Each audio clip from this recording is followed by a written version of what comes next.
Welcome to the Intuition-Led Business Podcast. I'm your host, Christie Turley, and today's guest is a very special one, and I'm very excited to introduce you to him. But before I do, I'd love to take a moment and talk about a little bit more about today's topic, and that is overcoming humongous odds. It's about opening yourself up when you most desire to close yourself down. It's when you have a huge mountain to move and it seems insurmountable, the circumstances that you're in. And one thing that I've learned from being in the middle of one of the hardest trials of my life is that life is not happening to you. It's happening for you. And one day, even though it seems totally impossible to have this thought at this moment, you will bless the day. You will bless this phase of your life for all that it has taught you, all that it has given you to strengthen you, to help you reach your next level of progression and have triumphs along the way. And not every challenge ends happily, and that's okay. You know, that's what life's all about. It's happening for you. I remember reading about some entrepreneurs that you would recognize now, billionaires that have been through so much defeat, so much failure. Many of them have started several businesses, dozens, in fact, until they hit the big one. And all along the way, they've taken those lessons, they've taken their stripes, and they've used it for fuel. There's a poem, it's contested who actually said it. I'm going to attribute it to Edgar Guest. It says that success is failure turned inside out. And that is so true, because life, it's like this rose. Okay? You are like this rose. You are always unfolding new petals to show more beauty. And sometimes in the progress of you facing your mountain, you actually do move it. You actually do experience a miracle. And that's what this episode is about. There's many other lessons to glean from this episode, but if you have been praying for a miracle, this podcast will give you hope. My next guest, he was given a 4% chance to live after a melanoma diagnosis. 4%, can you imagine? You're 96% likely to die, in other words. It's amazing. And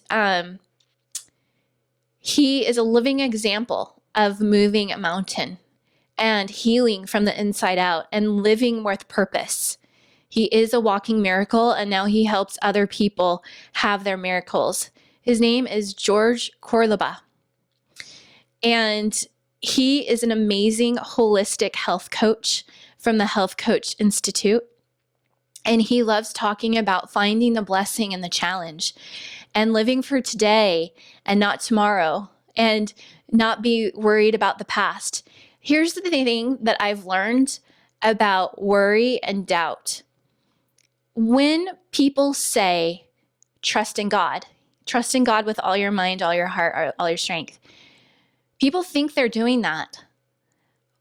However, if there's any ounce of doubt, if there's any ounce of worry, it is not completely been turned over to your higher power. There is still a little bit you're hanging on to. There is still an ounce of doubt or worry. If you're feeling those emotions, you have not completely given your trust over. And that's been a huge lesson for me. Anytime you feel down, anytime you feel like you're in that moment of stress or worry, just know that that is because you have decided to carry it yourself. And you have chosen not to give it completely over. Oh, maybe I can handle half of it. I'll just give over half to you, to my higher power. And that's not what we're told to do. We're advised in the Bible and Scripture to give it all to God. So that's what this podcast is about. It's an amazing interview. It's one of my favorites, and I hope you enjoy. Let's go ahead and dive in. All right. Welcome, George, to the show. Thank you. Thank you for inviting me, Christie. Yeah, you're welcome. This is going to be great. So you have a fascinating story. So let's start there because, in marketing and advertising, we're taught to lead with a story. And there's a reason for that because that's the best way that we learn. And your story is a tremendous one. So tell us a little bit about that surprising wake-up call that the universe gave you. Yeah. Well, it actually started before my diagnosis. I come from a family that has cancer in history, and so I lost my grandfather for cancer, my maternal grandfather.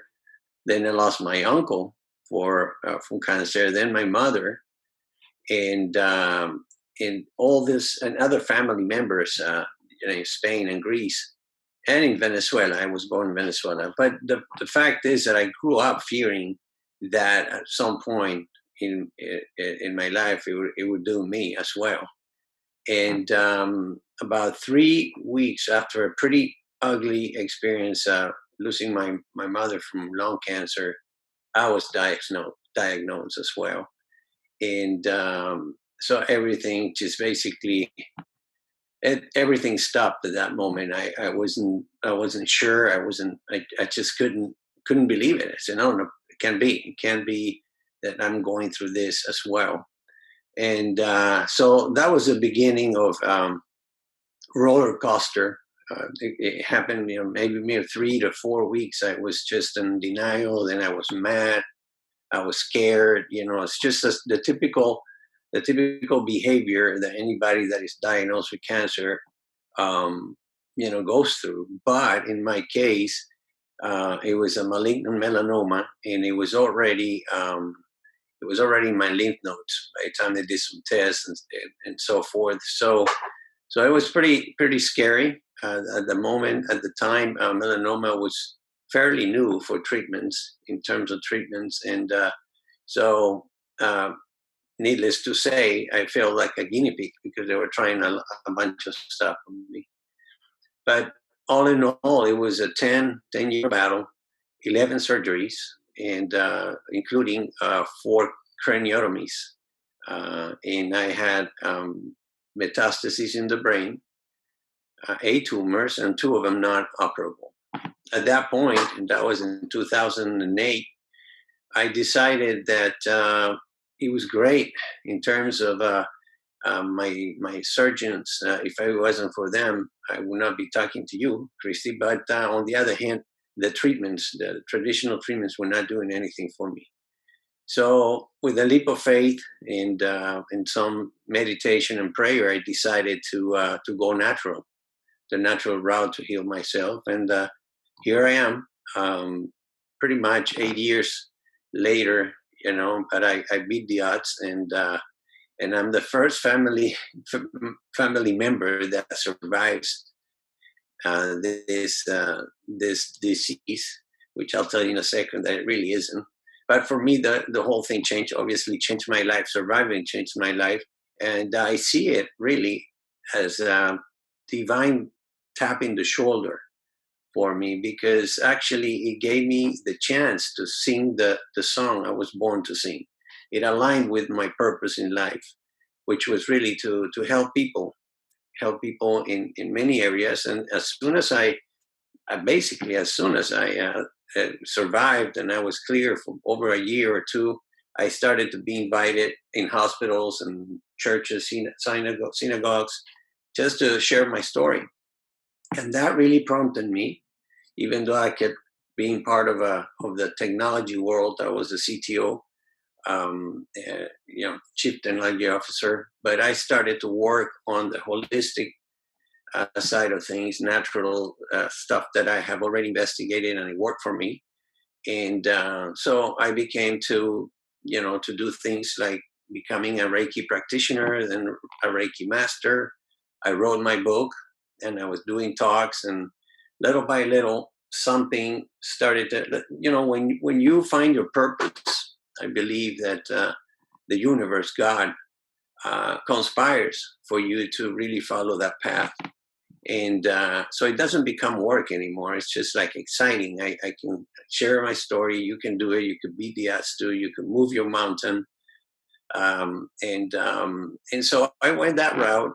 I wrote the book. I became a Reiki practitioner. And at one point, somehow, my wife received an invitation to become a health coach with the Health Coach Institute.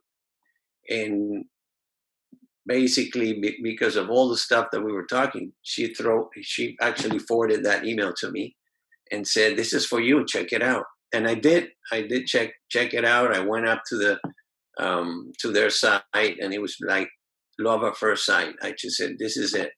I'm going to go through this venue, becoming a health and life coach." I did that, and then right when I finished, they offered a holistic MBA, a mastery. That is total transformational, total coaching, the transformation coaching method. Sorry. So I went through that, and in the meantime, giving talks and appearing in lives and Facebook and so forth, started my coaching practice. And what I do now is, I work with people that are going through cancer or any other chronic disease or the threat of them, because I work with a lot of folks that are trying to avoid it because they have a family member and they see that it could happen to them. So what I do is I help them claim optimal health in all levels, holistically speaking, so they can live their best lives and with purpose, which is very important. When we don't have a purpose, it's a different life. I don't wish that for anybody. We have to find our purpose, which usually are aligned to our talents. Yeah, it's so true. Knowing who we actually are and not just what we think we are or what we think others think we are, what we think others want to hear from us, but actually discovering who we are. Only then I feel like we really discover what our purpose is. That's correct. That's correct. And by the way, I heard your podcast with Brett Kuhn, Yes. and I loved it. It's we're pretty much aligned with that. All of us are like that. Who we are. We put a lot of stamps on it. I'm a nurse. I'm an engineer. I'm a lawyer. This and that. But when you start shaving all that out, there's no stamps in there. You say, well, who am I really? And it's really interesting because when we get there with a lot of humbleness, open heart, you will find who you are. And also, you will find some places that you might have been hurt. And when we talk about clearing the emotional clutter and things like that, all the stuff that I talk in my book, which I teach now. And obviously, I got more knowledge in each of those, let's say, pillars. The holistic pillars for me are the physical body, the emotional body, the mental body, and the spiritual body, which is really usually the weakest link, the spiritual one. We tend to to confuse that with religion. You can be religious and spiritual, but sometimes we think that we are spiritual and not really, because we're going through dogmas and stuff. Once you really open your heart to the love of God, of the universe, that which is greater than all of us, that's when things change. And there is a passage that I like to share real quick because just came to me. It's actually in the New Testament, in Revelations, and John says there, he has where there is a knock in the door, and he says, "Here's a knock. If you listen and you open, because the door only has the doorknob is only internal. If you open, then I will come in and we will have dinner and dine together." And in those days, having communion, having a dinner together was really one of the most sacred things. But it's only when you listen and you decide to open your heart that that love of God, the spirit of, as we call it in Reiki, the love of the universe comes into you and gives you enough strength to really dig in there. And so you have been digging in, let's say, the dirt that we have inside some of us, or probably all of us, so we can find the places that we got hurt and just let them go. And that's one area. The other one that I talk about a lot is the mental area, stress and all the stuff that goes on in our minds that actually creates, between that and emotions that we have held for years, they create this constant cortisol producing process where sooner or later your body actually starts to your tissues start inflaming, and that's really the cause of pretty much all disease. So I have seen in the research that 95% of disease and chronic disease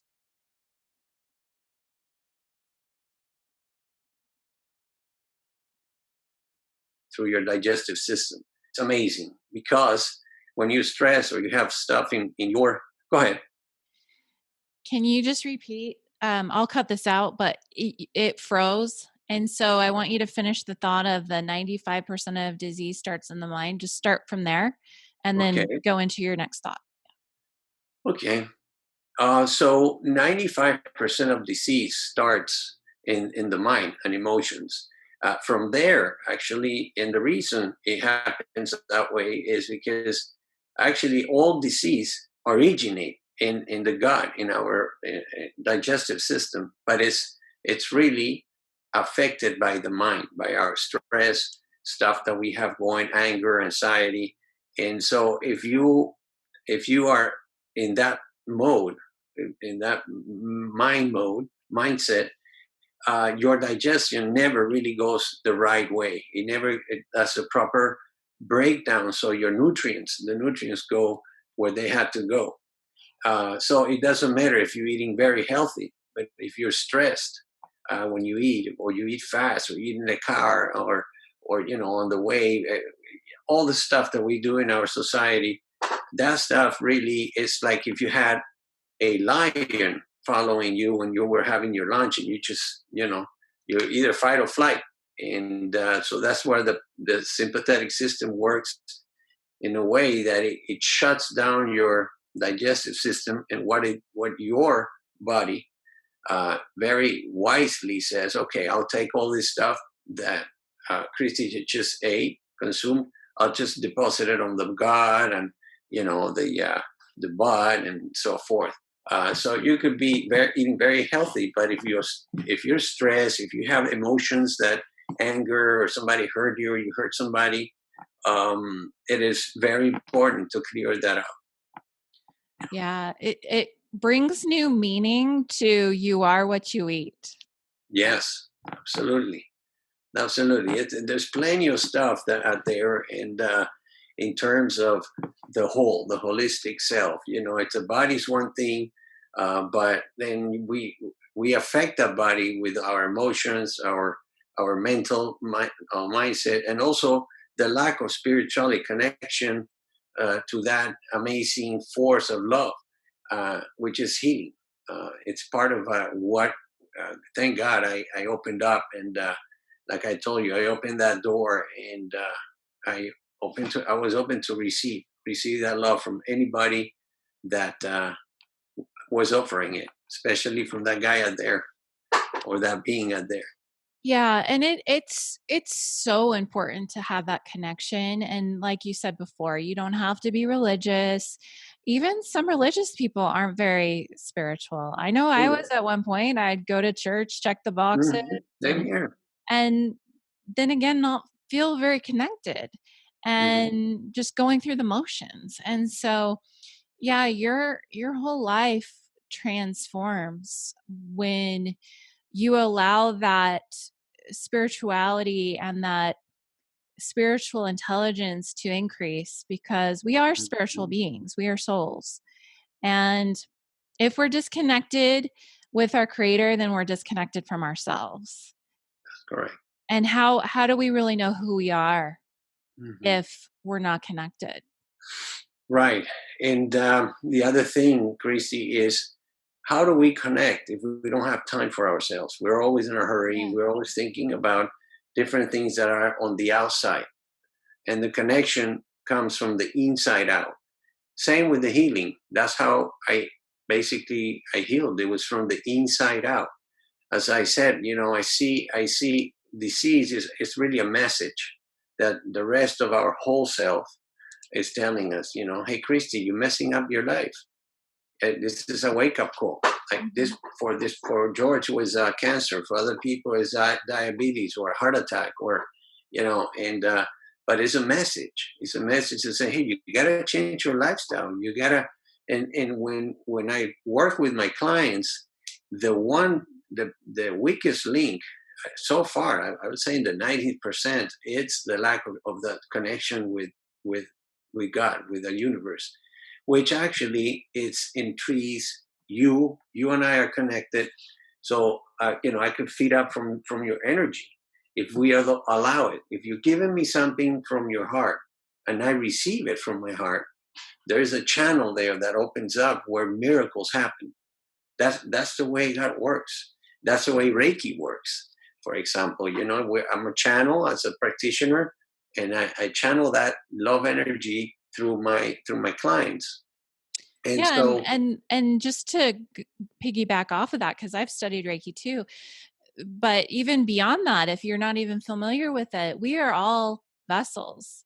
We are all channels for either our ego or spirit. We can work miracles. We are vessels that, or instruments that can work miracles. And so many of us block ourselves from receiving that. It's like going out in the sun with an umbrella, and the sun's there, it's always there, but we have the choice to block ourselves from that connection. And yeah, I'd love to hear more about this idea of the emotional clutter and clearing the clutter, and walk us through. I mean, you said, this couldn't have been an easy decision, where they're telling you the odds, you have all this history, and you, through prayer and meditation, decide that, what, I'm going to do this a different way. I'm not going to go the conventional route. That's quite the risk, that goes against rationality, right?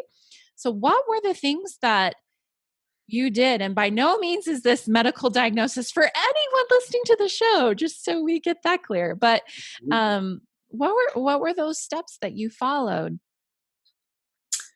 that's a great question, and basically, it was faith. Faith is the opposite of fear. As you're saying, I just went against the, let's say, status quo, and what we were programmed to do is to go running to somebody that has a white coat and give me what you have. And so I did some research on that, but I had to take the leap of faith, as I said, to make that move. What happened after that is that, as I said, I made that decision, um, convinced that is bigger than all of us.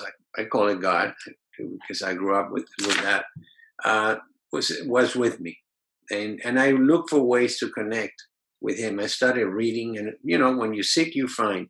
And the first thing that I did in prayer and meditation was to learn how to visualize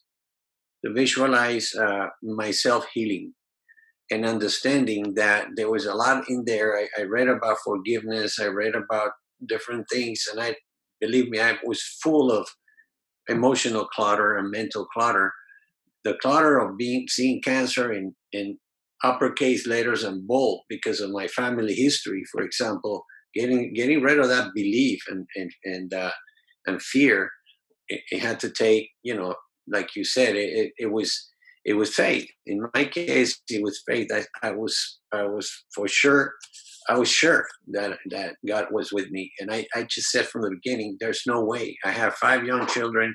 I've been a good man, servicing others, the needy, and with my wife, and so far, even the kids, I would take them, and to feed the homeless and things like that. So I couldn't understand, but at the end of the day, I said, well, this happened for a reason, and so I stopped being a victim, and I said, you know what, I'm going to take these things from my hand. I have a competitive background as a tennis player, so I saw this thing as an opponent. But at the end of the day, after like the 7th surgery, I said, this is crazy. I'm going through, surgery. Thank God I was operable. And then remission, treatment, and you're like that for 8 years. So I said, no way.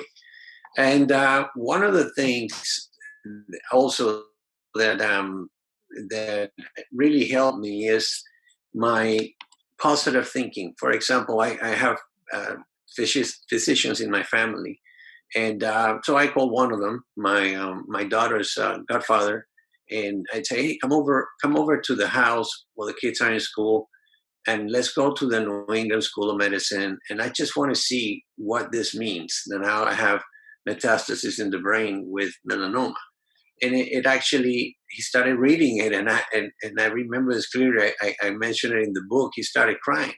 He's Italian descendant, so the Mediterranean, I guess, culture. And so I said, well, let me read it, and it did say that the survival rate, quote unquote, because I'm not a statistic, I'm one person, but it said that I had 4% chance. And so when I looked at that, and I told him, I say, hey, you know what? Why cannot I cannot be one of those 4? You tell me why I cannot be one of those 4. So I immediately started receiving angels, as I call them, because I opened up with faith to the love of God, and it's in miracles. Miracles happen, like I told you. I started to learn how to receive. That was one clutter, mental clutter that I had to get rid of. Learning how to receive. It's much easier to give than to receive. For some reason, our ego, we don't know what it is. But again, I can say as a survivor that helped me a lot. I started to heal when I learned to receive. Even if it was somebody coming and knocking on the door with a bowl of soup, so my wife wouldn't have to cook with 5 young kids. That I would take it as I took it. I took that. That's a prayer. That's love. Somebody was doing something for me and for my family. So my healing started when I learned how to receive. And I had the faith that I could take certain things. Certain angels came out to me.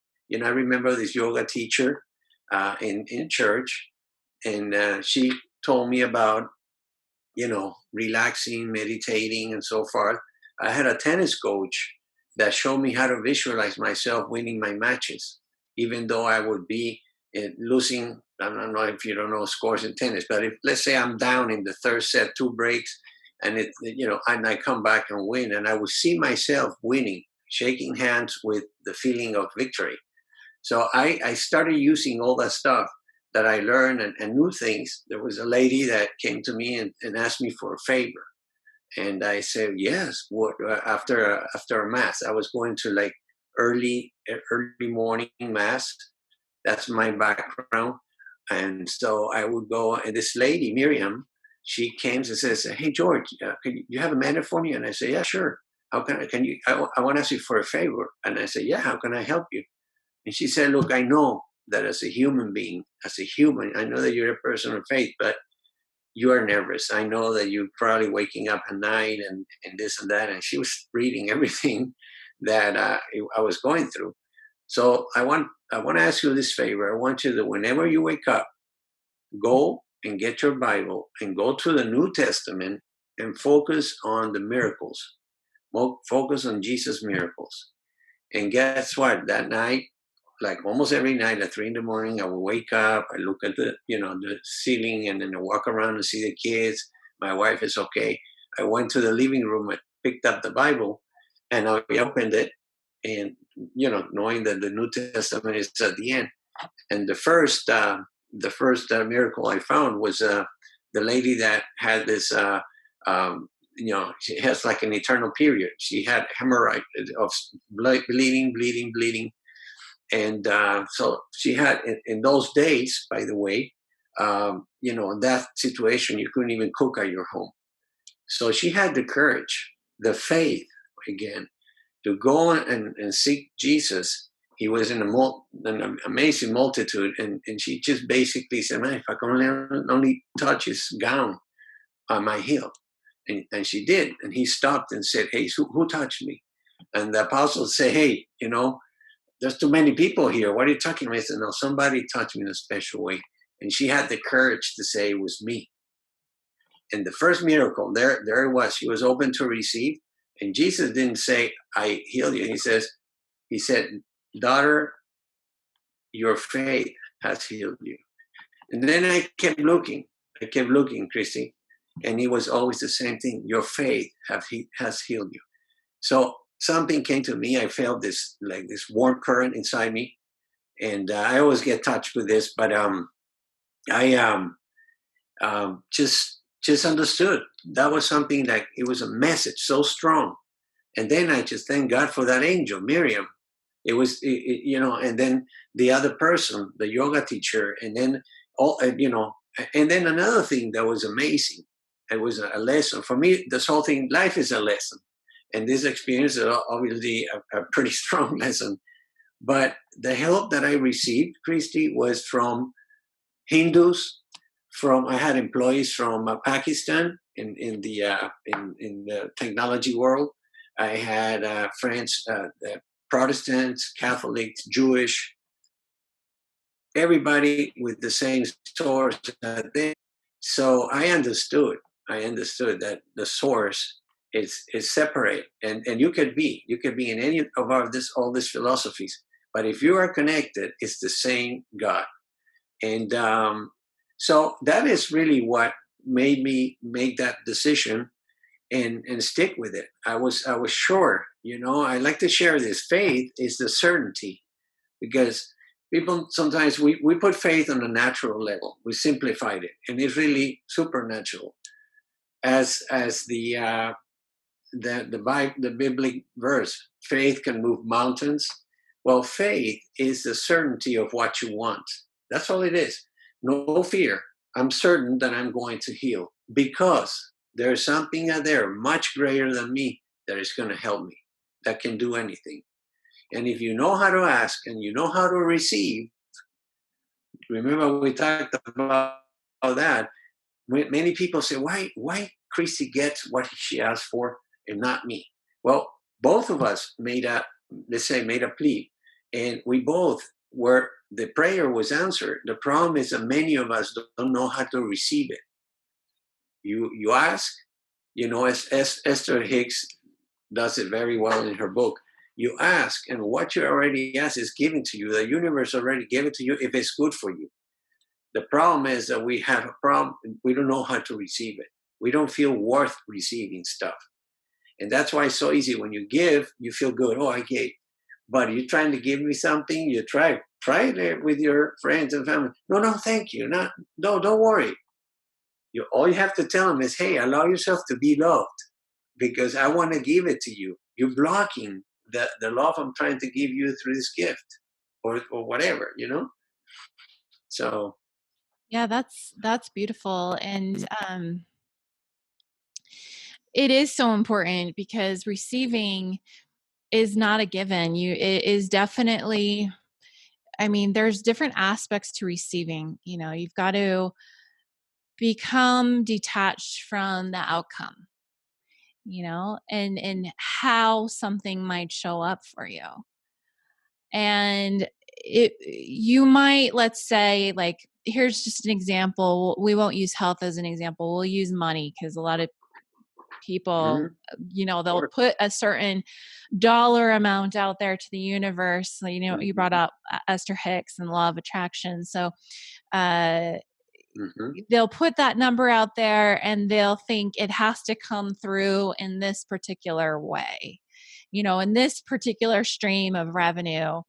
And that causes a block, that causes resistance. But when you can say from any and all sources, or I'm open to how it shows up, that is true receiving, when you can really let go of the outcome or the way that it can show up for you, and or how long it takes, like in the example of healing. It might not be an overnight thing. My husband and I went through infertility for 7 years. It felt like never ending, and it had to be the right circumstances, the right timing, divine timing. And we learned a lot through that experience. There were a lot of gifts that we actually received, spiritual gifts that we received through that struggle. And so, you can, when you can look back at things like that and say, I'm grateful for that. I'm grateful because of what I went through, and what I learned through it. And that's through our human mind. We can't understand that. But when we can put our spiritual mind, and look at things from a more infinite, eternal, abundant perspective, then all of a sudden it makes sense. Okay, well, that was for my good. And, and so receiving is, it can be easy to ask sometimes, depending on where you're at in life. Sometimes it's hard to ask for things, but receiving is definitely one of the most overlooked aspects of the equation. absolutely. And surrendering, you just mentioned it. Basically, you just described to me your experience, your mountain, one of your mountains. We always have mountains in our journey. Sometimes they're steeper than others, but that's a tough one. The one that you went through. I mean, it's a mountain that made you stronger, and you learned many things, along the way. One of the things that I teach that I help with my coaching with people, and this morning I talked about it, was the surrender part, humility. The more you humiliate, he who humbles himself will be risen, and the other way around. If you were just like too, up there, you'll be humbled. And but also surrendering is very, very important. You just mentioned, I want it like this way. What you ask, it's got to be this way. No, we don't know. I mean, the universe will give it to you in ways that you never expected. And that surrender, that faith that it's going to happen somehow, and you release your ego from it. It's just all clean and loving. It's okay, Lord. Or my God, it's this way. No, it's your way. I remember, I'll tell you this real quick. My There was a time in maybe my fifth year. They tried all kinds of different forms of chemo and stuff that interferon that they gave to hepatitis folks, and but it came to a point that we had a situation. It was maybe my fourth surgery, where right before that one, our surgeon oncologist basically said that he would do a scan just to make sure that it made sense to operate. In other words, maybe this is not gonna do any good. Maybe you're just doomed. Let's say he didn't say it that way, but we understood. So I remember my wife said, "Well, but what percentage of that, is that it could happen?" He goes, "Well, because I think he saw or fear, maybe a little, or anxiety on that question. He said, well, maybe 50-50. But I remember going through the elevator, and when we get out, we all both drove over there and to the center, the cancer center, and she asked me, "Hey, George, now what?" She stopped me, looked at me in the eyes. We just had eye to eye, close, She goes, now what? And Christy, like I said, the universe conspires. When she asked that, I received this peace. I mean, all over my body. And I looked at her and I say, I'm not sure how, but everything is going to be okay. And she still today, when, we go to see a counselor, listen to a song that reminds us that moment, she cries and she says, wow, that connection you had, it kind of like had the whole family getting closer to God because of my experience, by the way. But when I surrendered, I just said, you know what, let's go find a church and let's go and, any church that is open. And I said, oh, there's one close by here. I think it was, I forgot the name, but Mother of Christ. And so I got in there and before her, and I just surrendered. Christy, I just went, I got on my knees and I cried myself out. And I say, Lord, it's up to you, God. If, my doctors, everything is trying, but you are the one that knows what's going to happen. So I surrender. I'm not going to fight this. All I ask you is to give me time to be a better father, to serving people, be a better worker with my employees, so forth, and to help people as I can. As I've been doing it. So I heard the door open, and I thought it was my wife. And so I just, I thought, okay, she's coming in. But all of a sudden, somebody touched me on my shoulder. I was still kneeling and in front of the altar. And I looked, and it was an older lady. And she said, young man, I'd like to ask you to pray for me because I have cancer. And I looked back forward. And so I said, for sure. What's your name? Teresa. Yeah, okay. So I cried and I said, wow, you listened pretty quickly. You sent me my first one here. But then I turned back and she was gone. And then at that time, my wife came in and I asked her, did you see an older lady come out? No, I didn't. But that surrender moment for me also was really the kind of like the last little drop that actually told me you're going to be okay. And I started my journey of transformation from there with all this. I was sure that I was going to heal somehow, but also I did. Later on, by my sixth surgery, this whole process of law of attraction and so forth that you mentioned also, and faith, and which is that's what it is. That's when I decided that I was going to go the natural route, and I went and I started working on detoxing my body. There's a lot of protocols for that. I worked very hard on. I mean, I went in without being scared. I went inside of myself. I opened my heart, like I told you. So with knowing that God was with me, I would just go in there and see what things, since I was a child, I needed to clear. When we are born, we have certain rights. We have 5 rights from the moment that we come out of mom until we're 6. And in those 6 years is what we build our beliefs, believe it or not.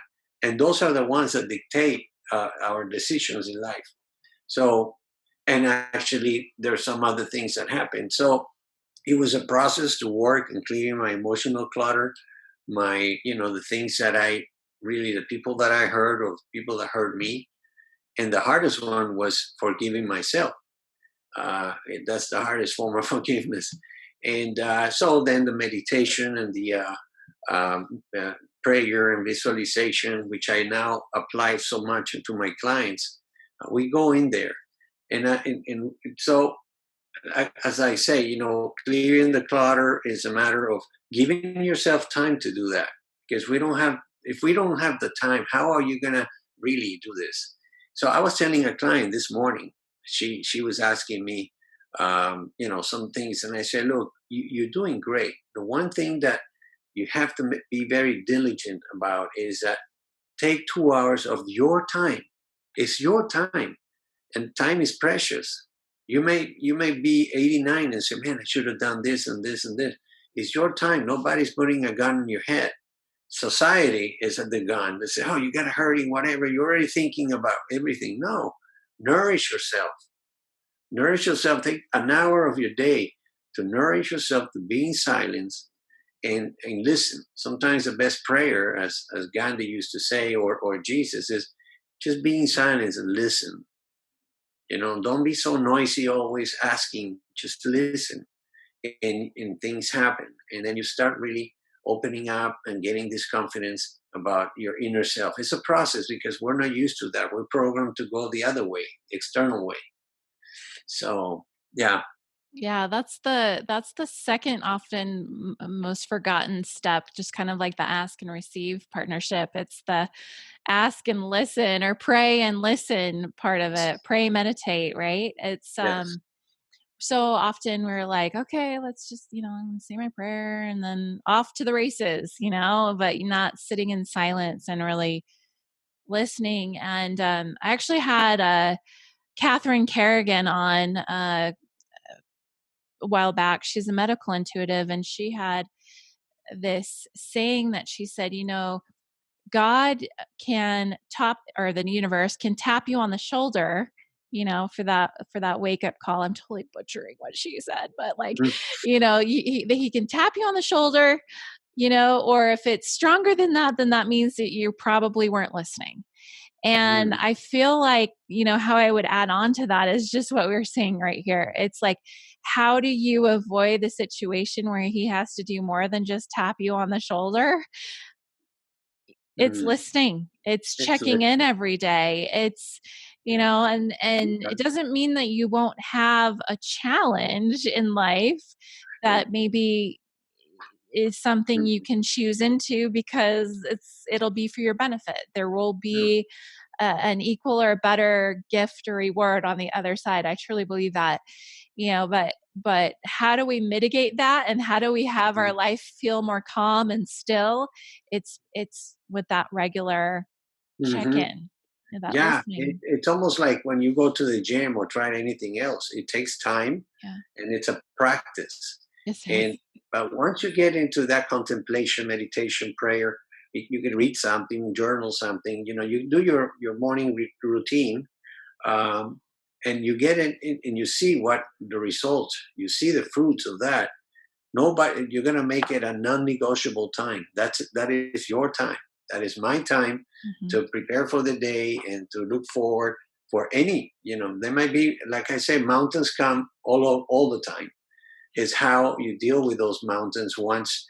It's much easier when you are prepared and you know that everything is fine. That those are basically, those challenges are teaching you something.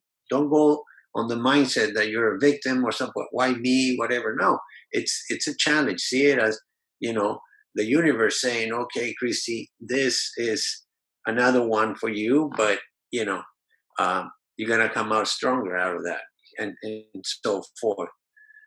And so it is really hard right now. I believe, and with all this new experience we've had, people are opening up to. There was a lot of fear out there. Everybody. It's like I say, everybody wants to go to heaven, but not today. It's like, no, please, not today. But the bottom line is that it's the world is opening up to different things. I just finished my functional nutrition course, and it is really amazing how functional doctors, or let's say traditional oncologists, now got into some functional stuff, so they can actually open up to see what is out there that can actually help them with their chemotherapies. There's actually some stuff now where they can say, this type of chemo for this type of cancer, take these supplements. It'll help the good cells while you're doing this. Or, I've had clients that say, okay, I want to do it just like you did. I always say, look, I'm not a doctor. This is your decision. I'll help you. You know, I've had two like that. The other ones wanted to do the parallel thing, and they've done wonderful. But again, it's understanding that you have to have time to nourish yourself, it's a practice, like you said. It's not like 3 days a week. Right. Just go little by little, and then things are starting to happen, and then you're gonna crave that. You're gonna Yeah. say, "No, I didn't do it today." It happens to me when for Mhm. one reason or another, if I don't do it for maybe 2 days, it's not. I'm not George, the George that I start getting a Totally. little edgy. Yeah. I'm not as patient. Yeah. It's just we have to have that source up there always with us. So. Well, it's like a constant realignment, it's a Mhm. constant reconnection. And nothing is static, nothing stays the same. So it's like you've constantly got to recalibrate every day, and like you said, make it non-negotiable.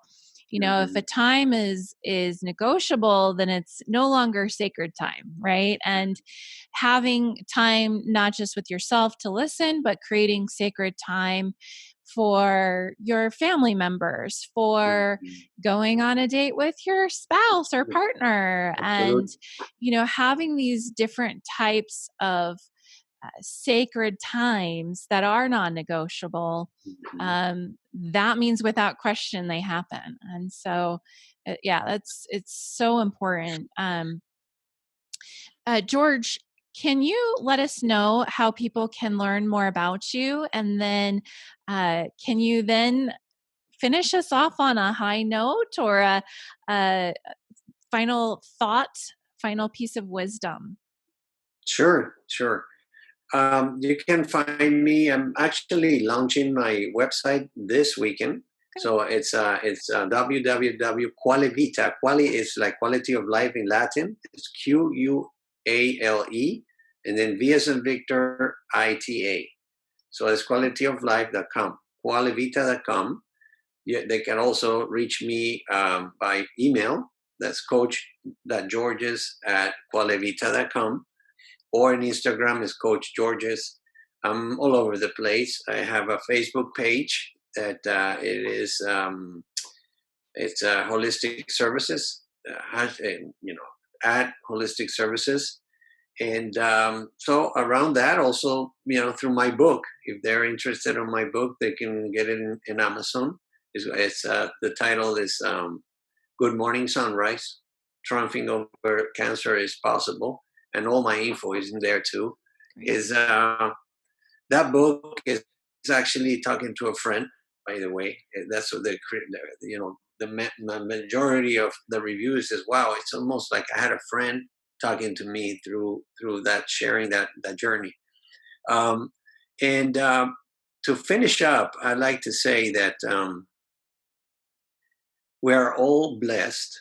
We have to understand that we are all connected, and if anything, I would say that no one, no one will believe in you unless or until you believe in yourself. So the doctor is not going to believe they're just doing what they learn, and so forth. And whatever mountain you're going through, no one will believe in you until you believe in yourself. And that's where you have to start doing your non-negotiable quiet time or routine in the mornings. I can, through email, I could offer. I offer, by the way, the website. You'll see there'll be 30 and 60-minute complimentary coaching sessions, and usually in there, the person, whether we work or not, they learn a lot about several things. And you can do a lot in an hour, and they then decide if they want to continue, but at least they have the seed that they can go on their own and search as to how to come back and get out of that that particular, let's say, flow river, which is society pushing us in a certain way. My son, when he was younger, he said one day, that what you're talking about is almost like we're in an electric escalator, everybody, and no one thinks about stepping out and going to the side, the non-electric escalator, so you could stop, and that's how he saw it. It's like we're going in a never-ending routine, and what are you? It's not impossible. It's your time. So get out of the electric escalator. Be sure to like, comment, and share this video and hit the subscribe button. I invite you to open up your intuition and make it your new secret weapon in business by ordering my book, The Intuition-Led Business, at intuitionledbusiness.com. I am Christie Turley, and I thank you.